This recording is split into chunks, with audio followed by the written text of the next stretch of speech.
às quais se somaram mais 2 partidos no segundo turno.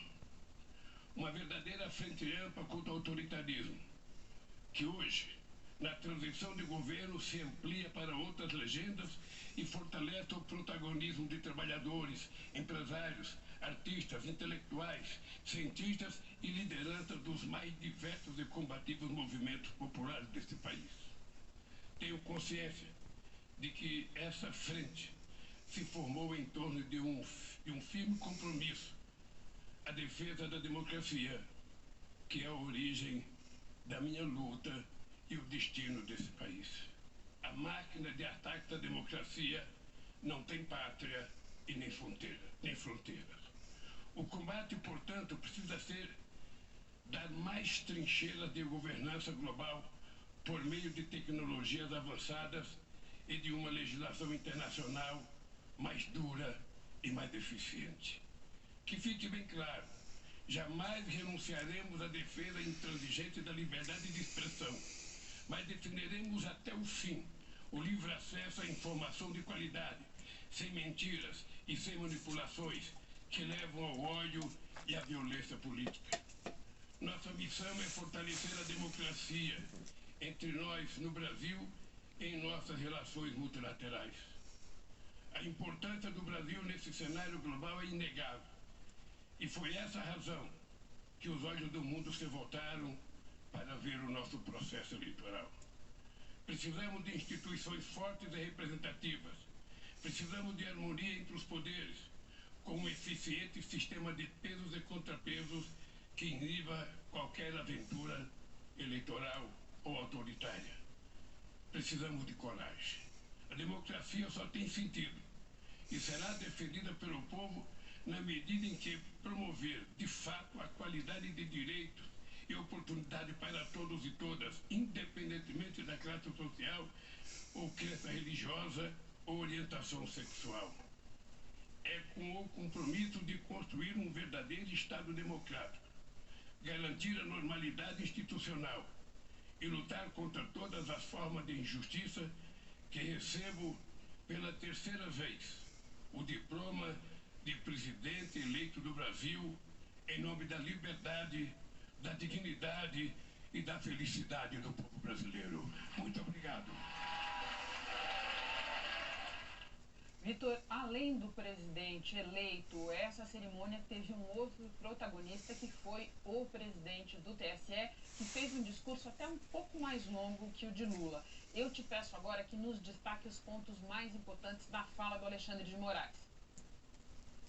Sim, Renata, o presidente do Tribunal Superior Eleitoral, o ministro Alexandre de Moraes, foi aplaudido assim que começou a cerimônia. E depois, no discurso que fez, na sequência da fala de Lula, Moraes disse que o Poder Judiciário atuou com determinação para defender a liberdade de imprensa e de manifestação e também a integridade do sistema eleitoral. A Justiça Eleitoral se preparou para combater com eficácia, eficiência e celeridade os ataques antidemocráticos ao Estado de Direito. E os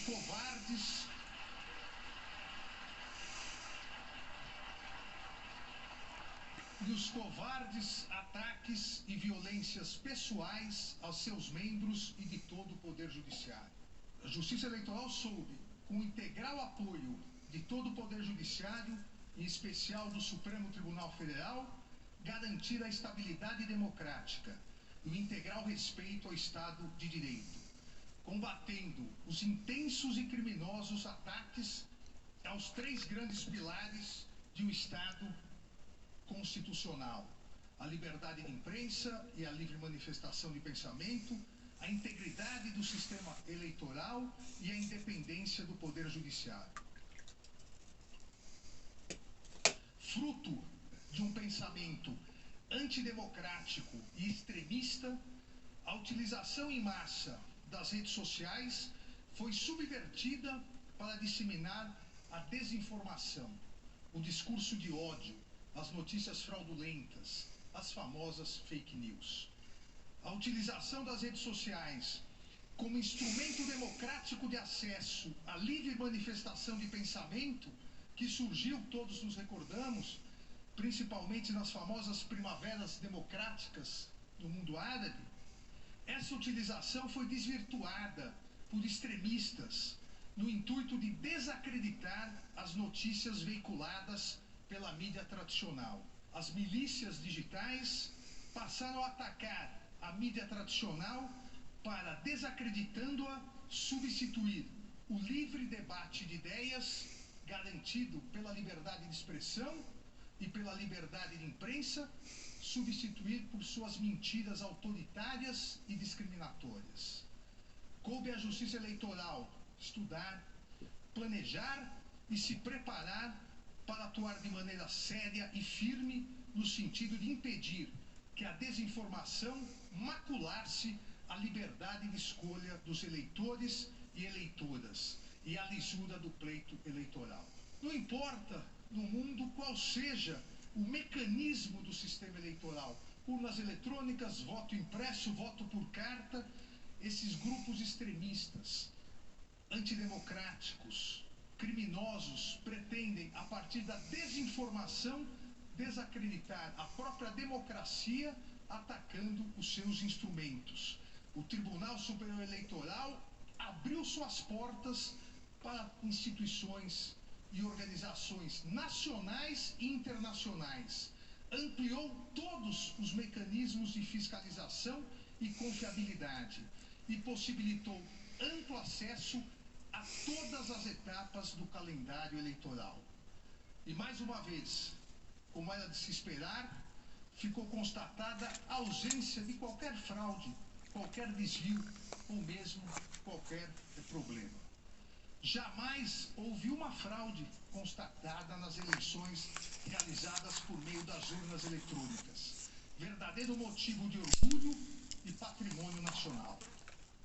Vitor, além da defesa da democracia, Alexandre de Moraes foi enfático ao dizer que haverá responsabilização de quem atentou contra ela. Pois é, o presidente do TSE foi enfático, dizendo que o Poder Judiciário vai trabalhar para o que chamou de, abre aspas, integral responsabilização daqueles que pretendiam subverter a ordem política, criando um regime de exceção, fecha aspas. Vamos ver. Nas eleições de 2022, a presente diplomação tem um duplo significado, pois além do reconhecimento da regularidade e legitimidade da vitória da chapa presidencial, composta pelo presidente eleito Luiz Inácio Lula da Silva e do vice-presidente Geraldo Alckmin, essa diplomação atesta a vitória plena, incontestável da democracia e do Estado de Direito contra os ataques antidemocráticos, contra a desinformação e contra o discurso de ódio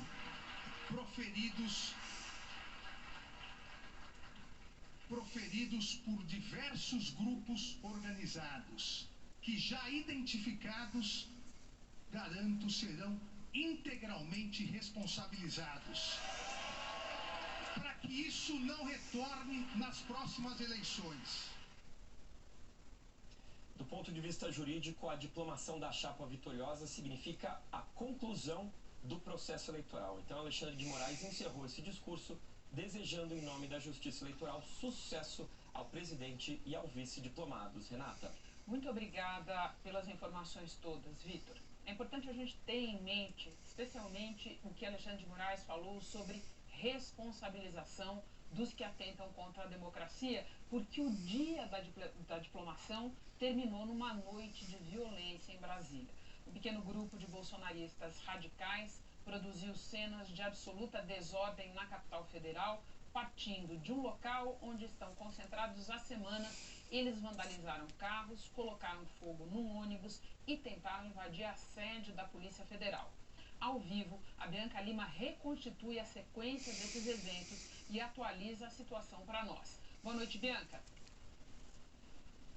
Boa noite, Renata. Boa noite a todos. Renata, os atos de vandalismo começaram na frente da Polícia Federal, na região central de Brasília, por volta das 7 horas da noite.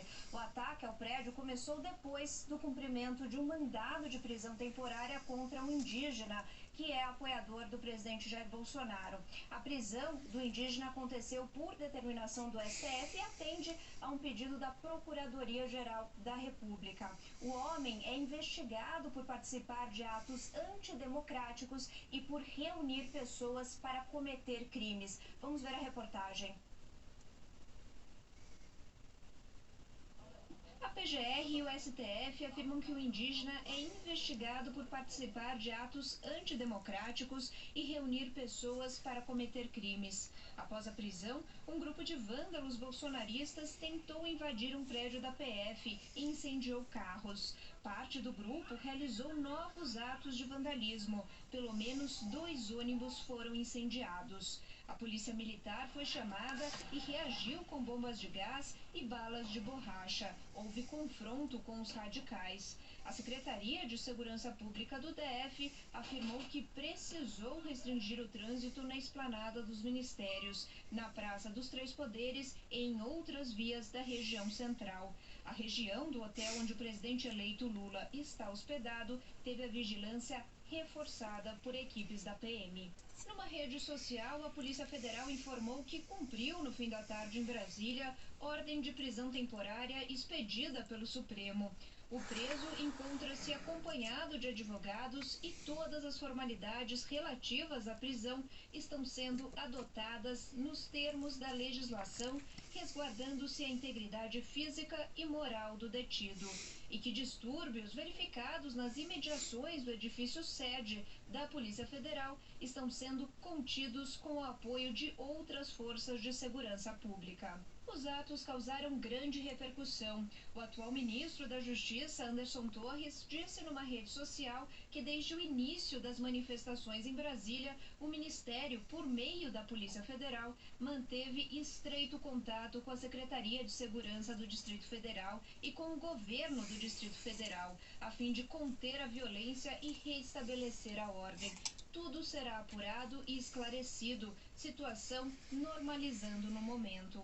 O presidente do Senado Federal, Rodrigo Pacheco, postou: absurdos os atos de vandalismo registrados nesta noite em Brasília, feitos por uma minoria raivosa. A depredação de bens públicos e privados, assim como o bloqueio de vias, só servem para acirrar o cenário de intolerância que impregnou parte da campanha eleitoral que se encerrou. O governador do Distrito Federal, Ibanez Rocha, disse que agiu com todas as forças policiais do DF. Bianca, você acaba de mostrar pra gente manifestações em rede social da Polícia Federal e do atual ministro da Justiça, que é quem manda na Polícia Federal. Um dos aspectos inusitados do que aconteceu esta noite em Brasília é que o atual governo não apareceu. Quem apareceu para dar uma entrevista coletiva foi o futuro ministro da Justiça. Explica essa confusão para nós, por favor. Isso mesmo, Renato. O futuro ministro apareceu ao lado do secretário de Segurança Pública do DF, Júlio Danilo Ferreira, e do delegado federal Andrei Rodrigues, que é o chefe da segurança do presidente Lula e apontado como o próximo diretor-geral da Polícia Federal. Todos eles condenaram os atos violentos. Flávio Dino fez questão de dizer que os envolvidos serão investigados e responsabilizados. Vamos ouvir. Infelizmente, o cumprimento dessa ordem judicial resultou em mais atos de violência. E nós estamos aqui para consignar o fundamental. Em primeiro lugar, as medidas de responsabilização já adotadas. Não pode haver uma modulação errada no sentido de imaginar que todas as pessoas que estavam em tal ou qual local agiram de modo violento. É preciso lembrar que, em verdade, foi um pequeno grupo, muito pequeno. E, obviamente, haverá a investigação cabível por parte do GDF e, posteriormente, por parte das autoridades federais em relação a esta hipótese. A Polícia Militar e a Polícia Civil, né, responderam a essas agressões, a esses atos de vandalismo, né, no intuito de restabelecer a ordem, como agora, nesse momento, já foi restabelecido. Então a polícia está nas ruas, continuaremos nas ruas, como foi dito pelo ministro, né? Todo aquele que cometeu o crime, os crimes que foram cometidos serão apurados. A gente continua atento a esse tipo de ato. Até então nós não tínhamos tido ato dessa magnitude, né, de vandalismo nesse sentido.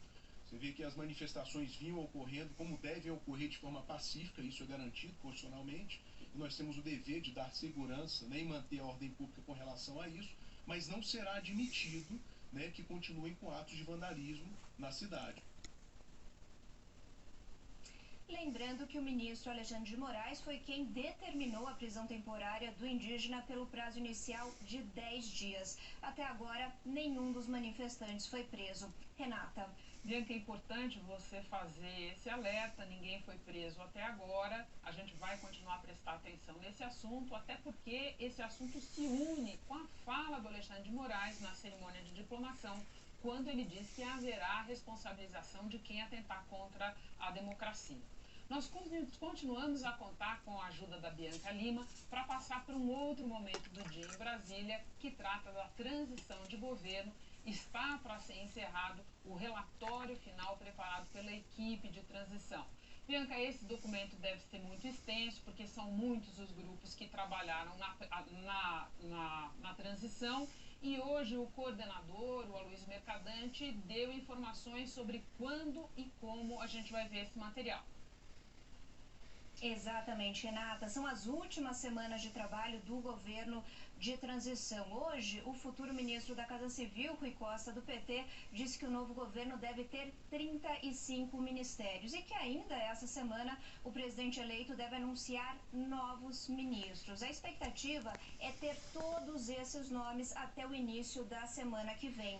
Os grupos técnicos do governo de transição concluíram 32 relatórios com um raio-x sobre a situação do país. Esse material foi entregue para o coordenador da transição, o ex-ministro Aloysio Mercadante. E na semana que vem, dia 22, vai ser divulgado o relatório final. Cada ministro que for nomeado receberá a íntegra dessa documentação. E já vão começar a trabalhar com essas equipes, depurar a análise, verificar, por exemplo, quais são as medidas que efetivamente serão revogadas. Bianca, uma última pergunta sobre um assunto que você tem acompanhado passo a passo aí em Brasília, que é o orçamento. O relator entregou agora há pouco ao Congresso o orçamento fechado do ano que vem, já prevendo os recursos da PEC do Bolsa Família, certo?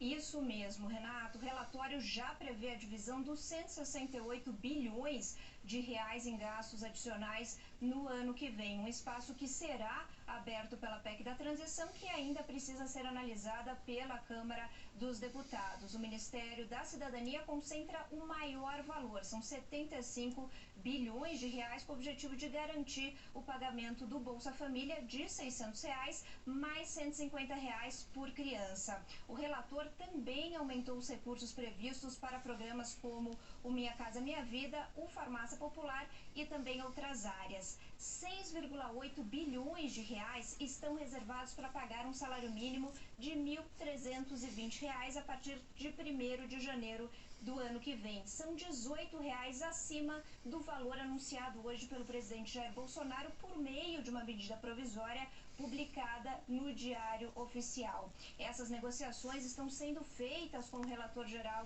do orçamento de 2023, o senador Marcelo Castro.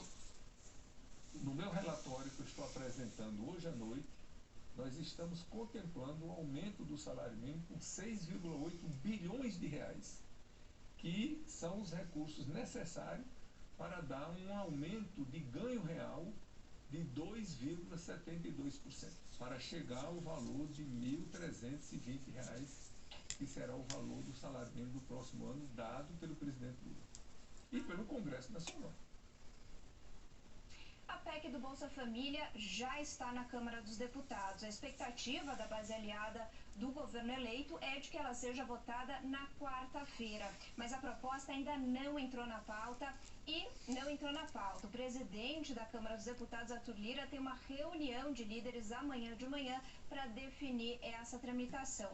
Na quarta-feira, o Supremo Tribunal Federal retoma o julgamento sobre o orçamento secreto. Partidos de oposição alegam que o pagamento das emendas de relator não tem transparência e é inconstitucional. Representantes do governo Bolsonaro e do Congresso defendem esses repasses. Renata. Bianca, muito obrigada por toda a ajuda. Agora vamos para os Estados Unidos, onde um grupo de cientistas anunciou resultado inédito no campo da fusão nuclear, um feito que pode vir a ter grande impacto na produção global de energia. Ao vivo de Nova York, a Sandra Coutinho vai deixar tudo claro para nós. Boa noite, Sandra. Vou tentar, né, Renata? Boa noite para você e para todo mundo. Olha, parece mesmo ficção científica, uma fonte inesgotável de energia limpa que não polui a atmosfera nem produz material radioativo, mas é pura realidade. A fusão nuclear é exatamente isso. Os cientistas usam o processo oposto ao da fissão nuclear, aquela que gera energia, mas produz lixo radioativo. Na fissão, um átomo pesado de urânio é dividido em átomos menores, o que gera altas quantidades de energia e muito calor. Na fusão, dois átomos de hidrogênio se chocam a uma velocidade altíssima, produzindo átomos de outro elemento, que é o hélio. Os cientistas usaram 192 raios laser para comprimir os átomos a uma temperatura de 100 milhões de graus Celsius. O anúncio vai ser feito nesta terça-feira pela secretária de Energia aqui dos Estados Unidos, a Jennifer Granholm. Mas ainda vai levar anos, talvez décadas, até que essa energia gerada por esse processo chegue ao consumidor final. Por enquanto, o Laboratório Nacional Lawrence Livermore, na Califórnia, que conseguiu gerar a energia assim, só pode repetir o processo uma vez por dia. E para que seja viável economicamente, é preciso fazer diversas fusões por segundo. E os cientistas ainda estão longe disso. Não deixa de ser uma esperança, mas ainda é preciso muito investimento, muito estudo para que esse método revolucione de fato o mercado de energia, Renata. Sandra tentou e conseguiu, ficou tudo claro e claríssimo. Muito obrigada. No próximo bloco, a Argentina deve começar com Di Maria entre os titulares contra